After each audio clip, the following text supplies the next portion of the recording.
Praise the Lord. கர்த்தர் நல்லவர், அவருடைய கிருபை என்றும் உள்ளது. என் அன்பு தேவனுடைய பிள்ளைகளே, இந்த காலவெளியில் கர்த்தருடைய வார்த்தை உங்களை நோக்கி சங்கீதம் 5:3, கர்த்தாவே காலையிலே என் சத்தத்தை கேட்டருளுவீர், காலையிலே உமக்கு நேரே வந்து ஆயத்தமாகி காத்திருப்பேன்.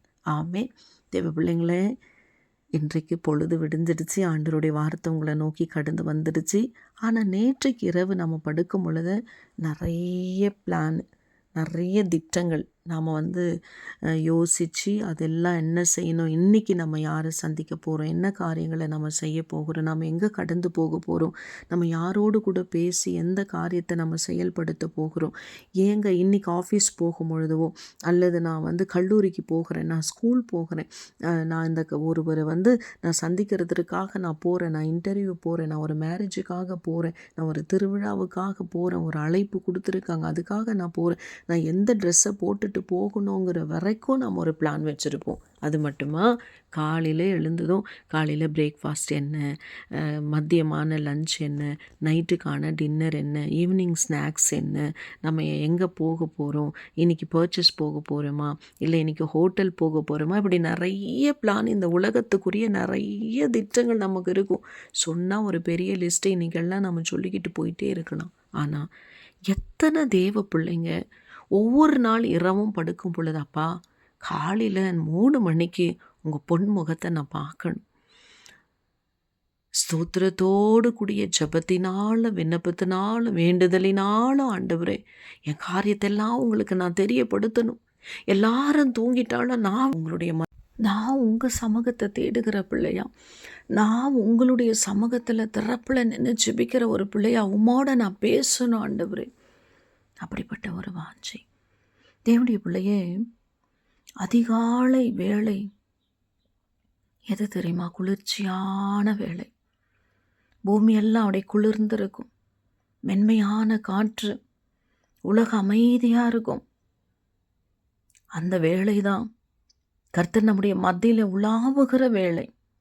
நம்ம அண்டையில் கடந்து வந்து அவருடைய பொன் முகத்தை நோக்கி பார்த்து தியானித்து ஜெபிக்கும் அருமையான ஒரு வேளை காலை வேளை தான். வேதத்தில் உள்ள ஒவ்வொரு பரிசுத்தவான்களும் அதிகாலை வேளையில் தான் கர்த்தரை நோக்கி பார்த்தாங்க. அவருடைய பொன்முக சாயலில் தங்கி ஆவி ஆத்மா சரீரம் நிரப்பி கொண்டாங்க தேவனுடைய பிள்ளைகளே. அதிகாலையில் யாக்கோபு எழுந்து என்று 28:18 ஆதியாகமத்தில் வாசிக்கிறோம். 1 சாமுவேல் 1:19 எல்கானாவும் அன்னாளும் அதிகாலையில் எழுந்து கர்த்தரை பணிந்து கொண்டார்கள் என்று பார்க்கிறோம். 2 நாளாகமம் 29:20 வசனத்தில் வாசிக்கிற பொழுது, ராஜாவாகிய எசேக்கியா காலையிலே எழுந்து நகரத்தின் பிரபுக்களை கூட்டிக் கொண்டு கர்த்தருடைய ஆலயத்திற்கு போனார் என்று பார்க்கிறோம்.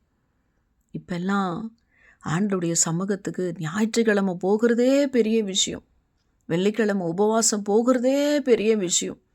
சபையில் ஒரு கூடுகை இருக்குது, காலையில் ஒரு ஜபம் வச்சுருக்குறோன்னா, யார் இந்த குளிரில் போவா, யார் எழுந்து போவா, ரொம்ப குளிராக இருக்கே, போகிறது கிடையாது. நிறைய சாக்கு போக்கு. ஆனால் பாருங்கள், எசேக்கியா காலையில் எழுந்தது மட்டும் இல்லை, நகரத்தின் பிரபுக்களையும் கூட்டிட்டு கர்த்தருடைய ஆலயத்திற்கு போனாராம். நமக்கு அந்த அனுபவம் இருக்கா? அதிகாலையில் எழுந்து கர்த்தரை தொழுது கொள்ளுகிற அனுபவம் இல்லைன்னா இன்னிலிருந்து தேவனுடைய பிள்ளையை உங்களை மாற்றிக்கொள்ளுங்க. யோபு 1:5 நீங்கள் வாசித்து பாருங்கள். யோபு பக்தன் அதிகாலையில் எழுந்து தன் பிள்ளைகள் எல்லாருடைய இலக்கத்தின்படியே சர்வ தகன பலிகளை செலுத்தி வருகிறான் என்று வாசிக்கிறோம். சங்கீதம் 57:8, சங்கீதம் 119, 147 நீங்கள் வாசித்து பார்த்தீங்கன்னா தேவனுடைய பிள்ளைய, என் மகிமையே விழி, வீணையே சுரமண்டலமே விழி, காலையிலே விழித்து கொள்ளுவேன் என்பதே அவருடைய சாட்சி. அதிகாலையில் எழுந்து நான் சத்தமிட்டேன், உம்முடைய வசனத்திற்கு காத்திருக்கிறேன் என்று அவர் சொல்லுகிறதை நம்மால் பார்க்க முடிகிறது. தேவனுடைய சத்தத்தை கேட்கிற ஒரு பிள்ளைங்களா, தேவனுடைய பிள்ளைகளே, எல்லாவற்றிற்கும் மேலாம் நம்முடைய அருமை ஆண்டவருக்கு அதிகாலை எழுந்து தனியாக ஒரு இடத்திற்கு போய் பிதாவோட உறவாடி ஜெபிக்கும் பழக்கம் இருந்துச்சு தெரியுங்களா? மார்க் 1:35 நீங்கள் வாசித்து பாருங்களேன். அவர் அதிகாலையில் இருட்டோடு எழுந்து புறப்பட்டு வனாந்தரமான ஓரிடத்திற்கு போய் அங்கே ஜெபம் பண்ணினார். தேவ பிள்ளையே, நமது அருமை ஆண்டவர் நமக்கு ஒரு முன்மாதிரியை வச்சு போயிருக்கிறார். ஒரு ஏழை தாய், அவங்க கிராமத்தில் இருந்தவங்க, பட்டணத்தில் தன் பிள்ளைய படிக்க வைக்கணும்.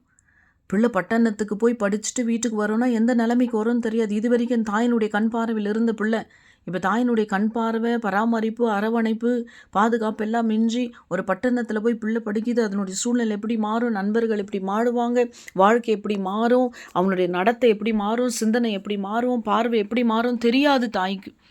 ஆனால் ஒவ்வொரு நாளும் அந்த தாயார் என்ன பண்ணுவாங்களாம், காலையில் எழுந்து ஆண்டவருடைய சமூகத்தில் ஒவ்வொரு நாளும் முழங்கால் படிட்டு, ஆண்டவரே என் மகன் உம்முடைய பலத்தை கரத்துக்குள்ளே ஒப்பு கொடுக்குறேன், உலகத்தின் ஆசைகள் கேடுபாடுகள் ஒன்றும் அணுகாதபடி என் பிள்ளைய நீங்கள் பாதுகாத்து கொள்ளுங்கன்னு உருக்கமாக ஜெபம் பண்ணிக்கிட்டே இருந்தாங்களாம். ஒரு நாள் காலேஜை முடிச்சுட்டு அந்த பிள்ளை வீடு திரும்பி கொண்டிருக்கிற பொழுது ஒரு சுவிசேஷத்தை அறிவிக்கிற ஒரு கூட்ட ஆண்டவருடைய சுவிசேஷத்தை அறிவித்து பாடுற சத்தத்தை கேட்டு அந்த இடத்துல அந்த வாலிப பையன் போய் பார்க்குறான். ஆண்டவருடைய வார்த்தை அந்த பிள்ளையை தொட்டுடுச்சு. முழுவதும் கர்த்தருக்கென்று தன்னுடைய வாழ்க்கையை ஒப்பு கொடுத்து அவன் ரட்சிக்கப்பட்டானோ. அருமையாக இந்த சத்தத்தை கேட்குற என் அன்பு தேவனுடைய பிள்ளைகளை, அதிகாலையில் ஜெபம் ஒரு பொழுதும் வீண் போவதில்லை. கர்த்தர் உங்கள் ஜெபத்தை கேட்க எப்பொழுதும் ஆவலுள்ளவராக தான் இருக்கிறார். நீங்கள் நினைத்து பார்த்திராத அளவு ஜெபம் உங்களை இன்னைக்கு மேன்மையாய் உயர்த்தும். உங்கள் ஜெபம் வெறுமையாக போகவே போகாது. ஆண்டவர் உங்களை அந்த அளவுக்கு நடத்துவார். பகலில் குளிர்ச்சியான வேளையில் தோட்டத்தில் உலாவுகிற தேவனாகிய கர்த்தருடைய சத்தத்தை ஆதாமும் ஏவாளும் கேட்டது போல தேவனுடைய பிள்ளை, உடைய காலை ஜெபம் நிச்சயமாய் தேவ சமூகத்தை எட்டும். மகிமையான காரியத்தை ஆண்டவர் உங்கள் வாழ்க்கையில் செய்வார். நீங்கள் ஆசீர்வாதமாக இருக்க போகிறீங்க. உடைய நன்மைகள் குறைவுபடாது. ஒவ்வொரு நாளும் தீர்மானிச்சுட்டு, ஆண்டவரே இன்னைக்கு காலையில் என்னுடைய எல்லா காரியத்தை உங்கள் கரத்தில் ஒப்பு கொடுக்குறேன்னு ஒப்பு கொடுத்து ஜெபம் பண்ணுங்க. நாளைக்கு காலையில் எழுந்துக்க போகிறீங்களா, இன்றைக்கி என்ன நீங்கள் தட்டி எழுப்புங்க ஆண்டவரேன்னு இன்றைக்கே நீங்கள் ஜெபம் பண்ணிவிடுங்க. நாளைக்கு நான் எழுணும், என் காரியத்தெல்லாம் உங்ககிட்ட நான் சொல்லணும். ஒவ்வொரு நாளும் காரியங்களை நீங்கள் சொல்லி பாருங்களேன், மிகுதியான நன்மை அடைவீங்க. மனுஷர்கிட்ட சொன்னீங்கன்னா தோத்து போய் வெக்கப்பட்டுருவீங்க. ஆண்டவர்கிட்ட நீங்கள் சொல்லுங்கள், அவர் மகத்துவமான காரியத்தை செய்வார். நீங்கள் கேட்கிறதற்கும் நீங்கள் வேண்டிக் கொள்ளுகிறதற்கும் மிகுதியான அற்புத அடையாளங்களை ஆண்டவர் உங்கள் வாழ்க்கையில் நிச்சயமாய் கட்டளையிட்டு தருவார். ஆமேன். May God bless you all.